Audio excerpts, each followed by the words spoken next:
Hi everyone, and welcome to another episode of Let's Talk About the HSC. Today we have a very special guest. We've got teacher Donna Redman. Well, we call her teacher Donna at HSC Co-Works because she is one of our wonderful teachers.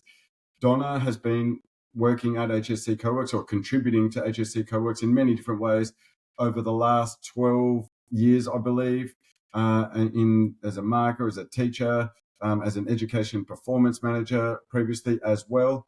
And she's marked literally thousands of essays. Donna, welcome to the podcast. How are you today? I am fabulous, Jesse. How are you today? Yeah, fantastic. Great to catch up with you. And just talking before we clicked record, it's been a while since Donna and I have caught up. So it was great to catch up and hear about the family. But with the trials coming really soon now, as of Monday, they are 4 weeks away. What I'd love to be able to do today is share some of your wisdom, your tips with our students. I know a lot of students worry about English. It's the first exam, and there's so much content. Essay writing is still a challenge, even though we're most of the way through year 12 now. You've obviously got so much experience both teaching year 12 students and marking students' essays, Donna. Where do we start from your perspective in terms of your top tips for students with trials coming around really soon? Yeah, it's a big question. I think for me, probably the most important thing is getting your head in the game. So making sure that you've because we have to acknowledge the fact that it's a stressful experience that HSC students are going to go through. It's probably one of the most challenging periods of the HSC journey. Schools put a lot of emphasis on the trials, and typically they're weighted quite heavily. And it's the last opportunity that students have to boost their rank. And it's that practice go for the HSC. For a lot of students too, they haven't been in an exam hall since perhaps the end of preliminary exams. So it's also, again, another experience of that exam room stress, and perhaps the first experience for quite a while. So I think being aware and prepared, and acknowledging and accepting that that's what's happening and that's what's coming, is an important part of the journey. And so I guess the way at CoWorks we would describe that is we need to get gritty. We've got to be ready for and have the mental toughness to face the challenge that's coming up. But there are many things that you can do to better prepare yourself so that this experience that's coming, which is going to be a challenging experience, but it's also an opportunity to demonstrate your knowledge and skills and the hard work that you've been putting in. There are things you can do to ease that stress. And one of the things that the brain craves the most, I suppose, is a sense of certainty. And so there are things you can do. So let's get into it, some strategies. So first thing you want to do, I think, is to make as many decisions before the exam that you can, so you don't have to make those decisions in the exam room. So by knowing the inside out, knowing the papers inside out, and for English, there's the bonus of two, and there's also the fact that it's the very first exam.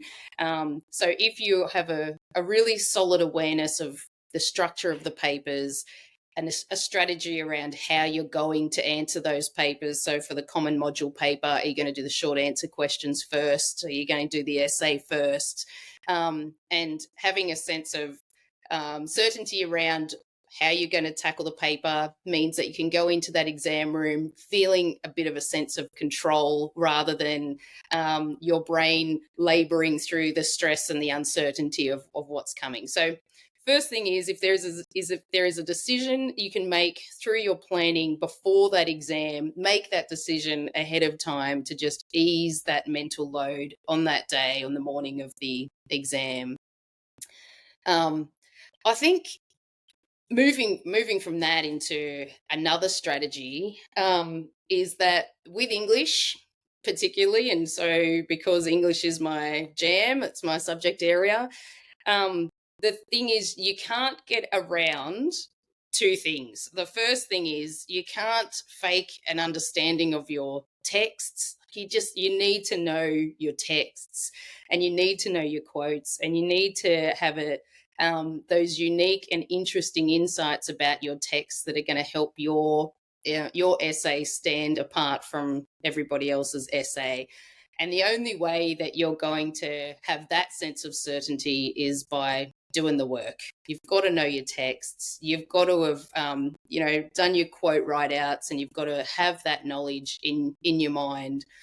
And if you have that, it's going to make the third step much easier, which is the actual writing of the papers. Because the second thing that you can't fake and you can't get around in English is the fact that this is a skills-based subject. So you might know your text inside out, back to front, better than any other student who's studying these texts in the HSC. But if you don't have the capacity to articulate that and communicate that through an essay under timed conditions, then you're not going to get the marks that you're hoping for, because essentially the only way that the markers have to determine your understanding and your skill is by what you write in the 2 hours that you have to complete the paper. Would you agree with that, Jesse?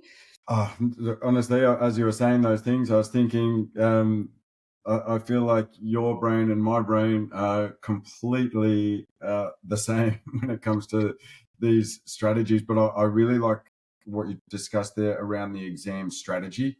And the sooner you can determine what that strategy is going to be, the sooner you can prepare exactly for that situation. It's probably going to take some trial and error around timing of certain sections and so on. I got a contact from a student this morning that said, I'm trying to cut my essay down to by 100 words because I've timed myself and I need to reduce this by 100 words. So this particular student obviously really fine-tuning their exam room performance and getting that strategy in place. And I think that and this was for paper one actually, and I haven't responded to the query, but reading task comprehension, that's something that often is not necessarily overlooked, but just not given as much attention by the school or the teachers in school and also the students, I find. But there could be an opportunity in that particular case to generate a little bit more time for your essay by moving through the reading task comprehension or training there. What are your thoughts around reading task comprehension in terms of the importance of practice? Oh, it's essentially 1/5 of the marks for your English HSC. So it's 20 marks of paper one.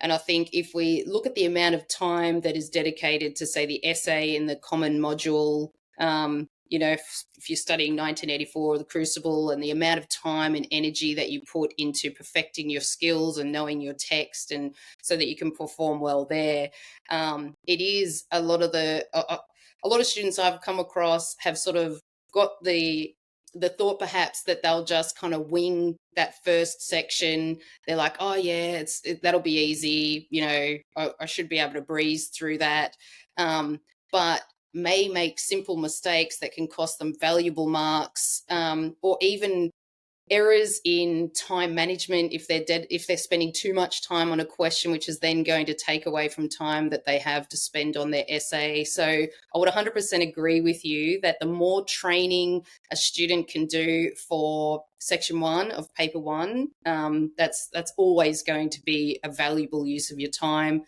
And the best way to study, and the only way to study essentially for that section, is through training, practice, and practice in timed exam room conditions, which I think is the way that all training should happen across all of the modules. And I mean, it might well be that a student has to build up to that. So if you're perhaps writing an essay for module A or B, that if you don't feel that sense of confidence of setting yourself a timer and writing an essay to an unseen question, that you do that in a staged way. So perhaps you do it okay, let's do it open book without any time constraints. And then let's do it closed book without any time constraints. And then let's do it closed book with some time constraints.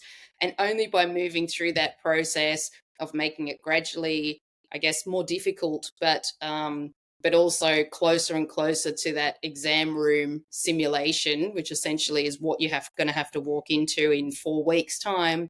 That's how you're going to give your brain that sense of certainty around, well, okay, well, I've done this. Your brain knows, yes, I know exactly what to expect. And like you talked about with that student, I even know exactly how much I'm capable of writing in the time that I've got, so that I can manage my time in the exam, and I know how I'm going to attack each of the different questions. So I think that's a really good way to go about it. Yeah, yeah. So Yeah. the development of the strategy can only come through practice, and the brain can Yes. only prepare for exam room conditions by training under exam room conditions.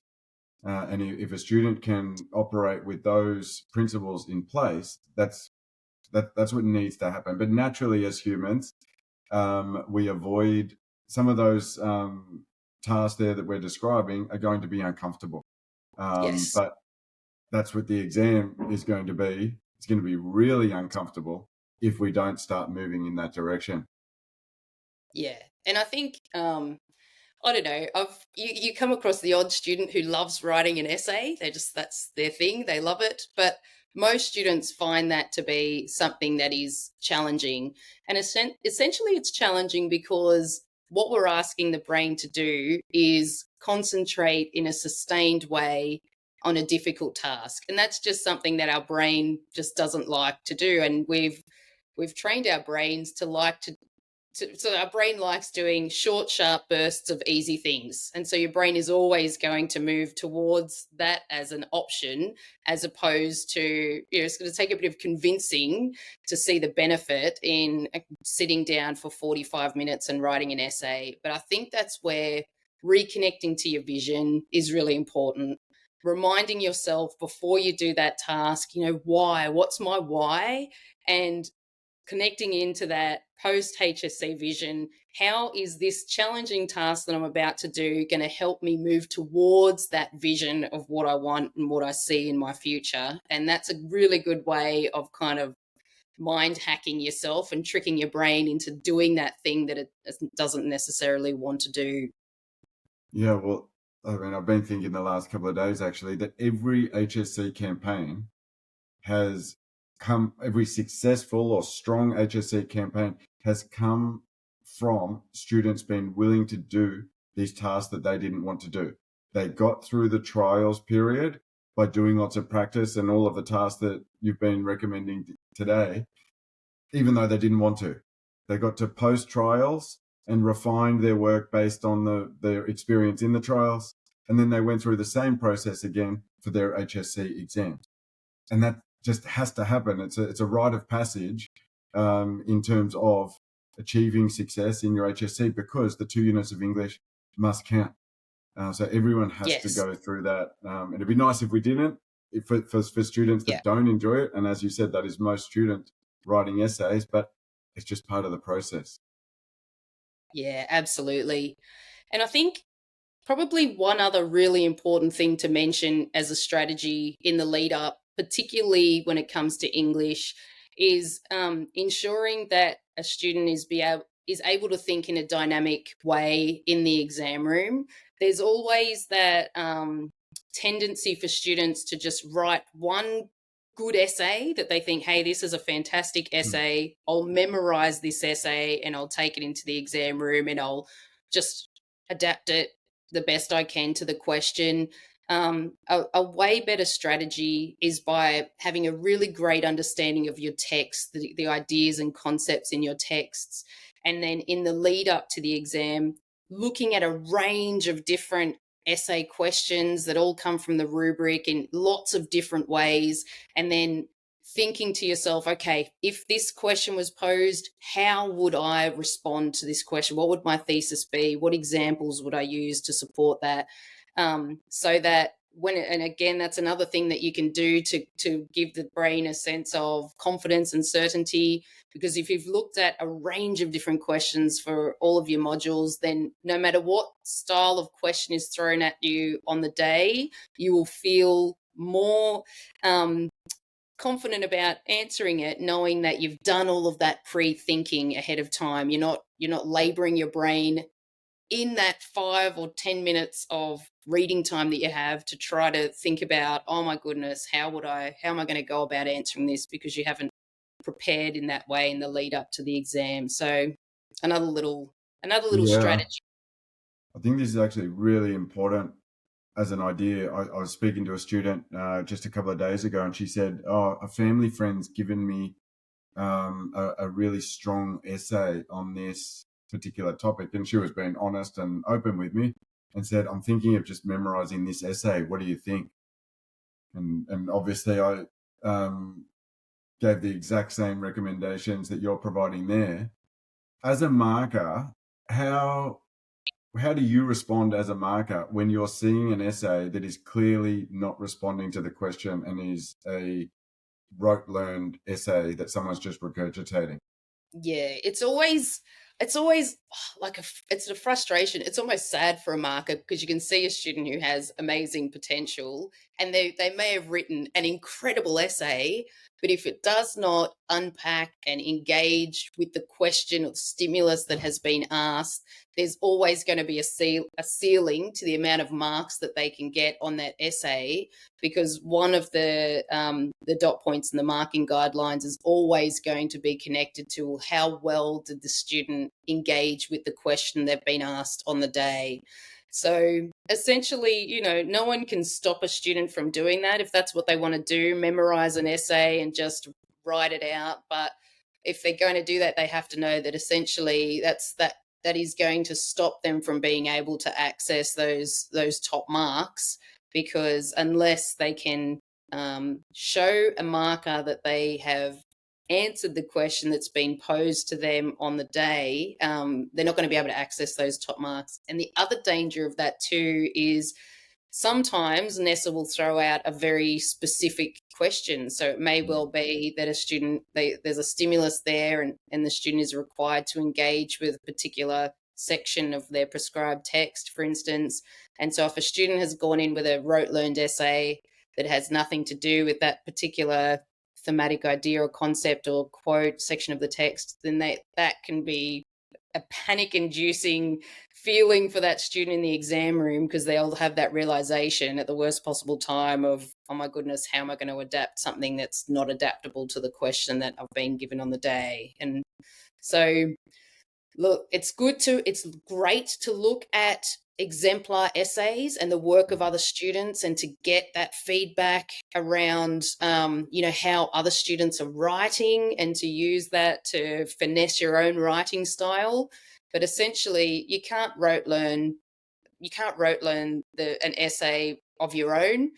And the other thing we need to mention is you definitely can't learn the essay of another student, because essentially that is also plagiarism, which is against the rules of the HSC. So in that particular instance, strongly recommend that student don't Yeah, don't do that. no, No. definitely. And I would argue it's very stressful to try and memorize an essay word for word. Yeah, And, absolutely. and with the panic or the exam date coming closer and closer, and you're trying to memorize 3 essays, well, just better to do the work, as you were saying earlier, and Yeah, then whatever the question is, I'll just respond on the day. And totally. that's ultimately what the markers are looking for, right? That how well Yeah. did the student respond on the day? That's right. And the amount of time and energy and effort that it takes to try to memorize paragraphs of an essay, put that time and energy into practicing your own writing, knowing your quotes, knowing your content, and yeah, applying that to different essay questions. Way better way to study and prepare, rather than just trying to rote learn one essay, which is hard, hard, hard, hard. Yeah, So I would not take on that challenge any day of the week. yeah, absolutely. Another question around the skills idea. I should have asked this one earlier. How important is the introductory paragraph as a foundation for the rest of the essay? Imperative that well, it's the marker's first impression of your work. And so as a marker is reading, essentially what we are trying to do is to categorize the quality of your work based on the marking guidelines, or the criteria that we are measuring your work against. And so a really strong introduction is going to create an amazing first impression in the marker's mind. If we have a strong thesis, if we've got a really clear introduction of the text, and if the marker has a clear sense of how a student intends to argue that thesis, and they've been shown, okay, well, in the paragraphs I'm going to talk about X, Y, Z, then that sets up a really clear and logical sequence. The marker doesn't have to try to work too hard to understand, okay, what do you think? Have you engaged with a question? How are you going to argue this question? So it's really, really important that the introductory paragraph is as strong as it can possibly be. So yeah, that is where you get that impression, and instantly you're thinking, oh geez, wow, this could be a band 6, or okay, yeah, Mm, you start pitching it from that introduction. And then what you're hoping for, if you read a ripper introduction, I thought, oh wow, this could be a band 6, what you're hoping for is that in those body paragraphs that follow, everything substantiates that initial first impression that you had. mm. um, and so, yeah, if you can if you can write a really strong introduction, that's an amazing skill to have and to practice. Okay. And as you were describing that there, it sounds to me like when you come across a band 6 essay, that's something that's a celebration for a marker who, because they really enjoy reading those high quality essays. Is that fair to say? Yeah, yeah. So it's such a joy from a marker's perspective to come across a good quality, well thought out, uh, uh, clearly argued essay, because it's a joy to read. And I guess it's important for students to remember as well, is that they do have an audience, and they've got an audience of HSC markers. And HSC markers, they are always looking to reward students in any way that they can. And particularly, it's sort of a different philosophy of marking from the school-based assessment, where sometimes teachers can fall into, okay, well, I'll mark it not as generously, or because we're always marking to standards, but sometimes they can err on the side of conservative marking because they want students to improve and improve and improve, so they peak for the HSC. But when we're marking the HSC, we are looking to reward anything that student has done in terms of reaching a particular proficiency of skill. And so if you get a band 6 and you can read that introduction and read those body paragraphs and just be thinking to yourself, oh wow, okay, this student's really nailed it, that's a real pleasure for a HSC marker, because Yeah. essentially we want to enjoy what we are reading too. Yeah, and that's why you're teachers, and that's why you're markers, and you want students to understand these texts and so on. And when Yeah, someone does, um, yeah, I think that that's a really important point for students to take away. That the markers are really looking for opportunities to give you the marks, yeah, and if yeah, you can make their life easy, and that's going to come from practice, it's going to come from getting their feedback. Um, yeah, you're going to be in those higher zones for sure. definitely. Yes, yeah, Brilliant. Now, there's one section we I don't think have mentioned today, and that is Mod C. yes. Everyone would love to get any insights or tips that you might have around Mod C. Yes. So Mod C. So this is where NESA, and I guess the philosophy behind Mod C is that we want to create dynamic thinkers, students who can think on their feet, be creative. And so it is the module where students need to be ready to expect the unexpected. And so I guess with Mod C, again, we want to get the brain in a state of preparedness about it. So we have to be aware that, okay, I might need to write a 20 mark extended piece of writing. And there's a chance that Nessa can say, you're writing a 20 mark discursive or perhaps imaginative or persuasive or another style of writing. And so we've got to have in our mind, or I need to have a clear understanding of the nuances of those particular writing styles. And we also know that there's the potential that I might be asked to reflect and write a reflection about the compositional choices that I made in my writing. And so we need to be prepared for that. We need to be conscious writers. We need to be able to show what we call self-reflexivity, that I did things on purpose to create a particular effect. And the other thing that I need to be able to do is to show perhaps how my writing style may have been influenced by the prescribed text that I studied for Module C.